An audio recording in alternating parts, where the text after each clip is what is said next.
Willkommen! Kennt ihr Caroline Bardua? Sie war eine bedeutende deutsche Porträtmalerin und Saloniere, der es gelang, sich als eine der ersten bürgerlichen Malerinnen zu etablieren. Ihr Talent, ihre Entschlossenheit und ihr Salon halfen ihr, sich in der von Männern dominierten Kunstwelt einen Namen zu machen. Schauen wir uns ihren Lebensweg an. Sie wurde 1781 als Tochter eines Kammerdieners des Erbprinzen Alexius von Bernburg in Ballenstedt im Harz geboren. Ihre Ausbildung begann sie bei Johann Heinrich Meyer in Weimar, wo sie Dichter Goethe kennenlernte, dessen Porträt sie zeichnete und dem sie ein Leben lang verbunden blieb.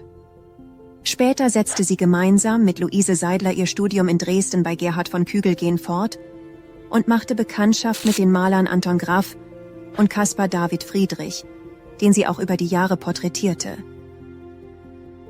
Nach Reisen durch Paris und Frankfurt zog sie 1819 nach Berlin, wo sie zusammen mit ihrer Schwester Wilhelmine einen literarischen und künstlerischen Salon führte. Beide Schwestern blieben zeitlebens unverheiratet. Ihre Werke waren in Berlin gefragt, aber ihre Karriere erlitt Rückschläge, als ihre Porträts in einer Ausstellung mit Porträts von akademisch ausgebildeten Malern verglichen wurden.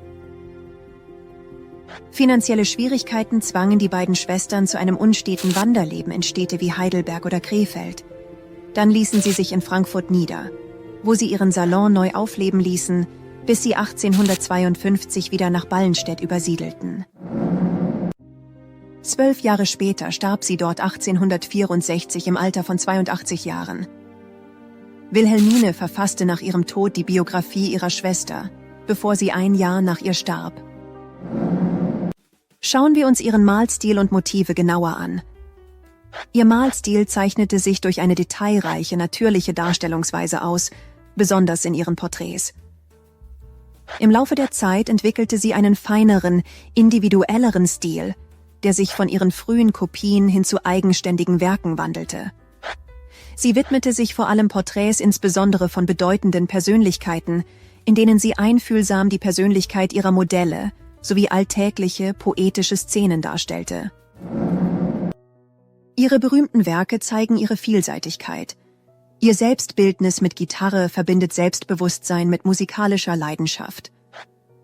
Das Porträt Karl Maria von Weber fängt den Komponisten in einer lebendigen und ausdrucksstarken Darstellung ein, und die Kranzwinderin zeigt eine anmutige, in zarte Farben getauchte Szene des Alltags. Insgesamt hinterließ sie eine beachtliche Anzahl von Gemälden auch aufgrund ihrer vielen Auftragsarbeiten, doch geriet ihr Werk lange in Vergessenheit und wird heute nach und nach wiederentdeckt. Wir hoffen, dass euch dieser Einblick in das Leben und Werk von Caroline Bardua gefallen hat.